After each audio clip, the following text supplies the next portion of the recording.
Hello guys, मैं CS Piyush Goyal और मेरे चैनल में आपका स्वागत है। गाइस, आज की वीडियो में हम डिस्कस करने वाले हैं पेटेंट रजिस्ट्रेशन के बारे में कि आपने अगर कोई भी इन्वेंशन की है और उसे आप पेटेंट कराना चाहते हैं उस इन्वेंशन का, तो आप किस प्रकार जो है उस इन्वेंशन का पेटेंट कराकर उस पर अपने एक्सक्लूसिव राइट जो है एस्टेब्लिश कर सकते हैं। और कोई अदर पर्सन अगर उसे आपकी विदाउट अप्रूवल लिए बगैर यूज़ करता है, तो आप उस पर पेटेंट रजिस्ट्रेशन होने के बाद जो है क्लेम भी कर सकते हैं, जिससे कि आपको प्रॉपर जो भी फाइनेंशियल लॉस हुआ है उसका आप जो है उससे क्लेम कर सकें। तो यहाँ पर अगर कोई भी इन्वेंशन आपने की है तो उसका पेटेंट कराना बहुत ही इम्पोर्टेंट हो जाता है। अदरवाइज कोई भी अदर पर्सन उस इन्वेंशन का अनऑथराइज प्रकार से जो है यूज़ करके प्रॉफिट है वो क्या है जनरेट कर सकता है। तो इसलिए हमें किस प्रकार से पेटेंट रजिस्ट्रेशन कराना है, किस प्रकार से क्या प्रोसेस फॉलो करना है, इसके बारे में आज की वीडियो में हम कम्प्लीटली डिस्कस करेंगे। जी गाइस, चलते हैं हम स्क्रीन पे, लैपटॉप की स्क्रीन पे, और हम चेकलिस्ट से समझेंगे प्रॉपर्ली कि किस प्रकार से जो है हम पेटेंट रजिस्ट्रेशन जो है करा सकते हैं। गाइस, आप भी अगर regular income tax, GST and business compliance and government scheme से रिलेटेड जो भी अपडेट्स पाना चाहते हैं तो आप हमारे चैनल को सब्सक्राइब कर सकते हैं, जिसमें आपको रेगुलर इन सब टॉपिक्स के रिगार्डिंग जो है अपडेट्स मिलती रहे।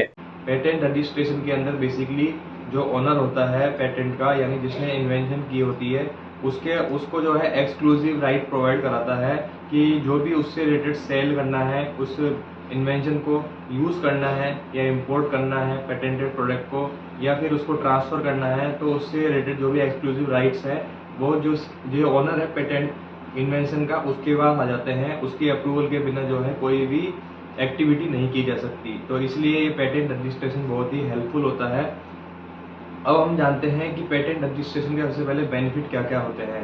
सबसे पहला ये होता है कि जो भी आपने पेटेंट कराया है वो आपको 20 ईयर्स तक, पेटेंट रजिस्ट्रेशन होने के 20 ईयर्स तक सेफ गार्ड प्रोवाइड कराता है आपकी इन्वेंशन के लिए, जिसमें वो आपकी इन्वेंशन को कोई भी यूज़ नहीं कर सकता विदाउट आपकी अप्रूवल किसी भी वे में, चाहे वो सेल करना हो, ट्रांसफ़र करना हो, उसका इंपोर्ट करना हो, एक्सपोर्ट करना हो, या किसी भी अदर वे से जो है यूज़ करना हो। तो सबसे बड़ा बेनिफिट ये होता है कि आपको वहाँ पर सेफ गार्ड मिल जाता है 20 ईयर्स के लिए। दूसरा ये होता है कि आप अपनी जो है इन्वेंशन को किसी को ट्रांसफ़र कर सकते हैं स्पेसिफाइड पीरियड के लिए यूज़ करने के लिए, जहाँ पर आपको वो क्या है एक रॉयल्टी काइंड ऑफ दे सकता है, जहाँ पर आपको एक अच्छी जो है अमाउंट की अर्निंग हो सकती है।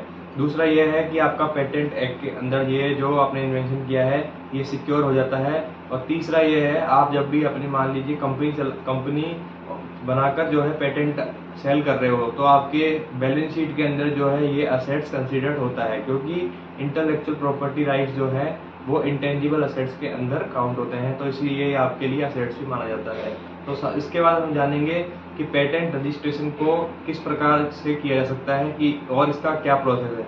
सबसे पहला जो प्रोसेस है वो है पेटेंट सर्च। यानी पेटेंट सर्च में सबसे पहले आपको ये चेक करना होता है जो भी आप पेटेंट कराने जा रहे हैं इन्वेंशन, वो किसी और के नाम पे रजिस्टर्ड तो नहीं है। अगर आप ये प्रोसेस पहले कंप्लीट कर लेंगे तो आपको यहाँ पर ये फ़ायदा होगा, अगर एप्लीकेशन लगाने के बाद डिपार्टमेंट की साइड से आपको ये पता चलता है तो आपकी जो टाइम है और कॉस्ट है वो यहाँ पर बच जाएगी। तो इसलिए सबसे पहला स्टेप जो होता है वो ये होता है कि आप पेटेंट को सर्च करें कि जो सेम आप पेटेंट लेने जा रहे हैं किसी भी इन्वेंशन का वो किसी और के नाम पे रजिस्टर्ड नहीं है।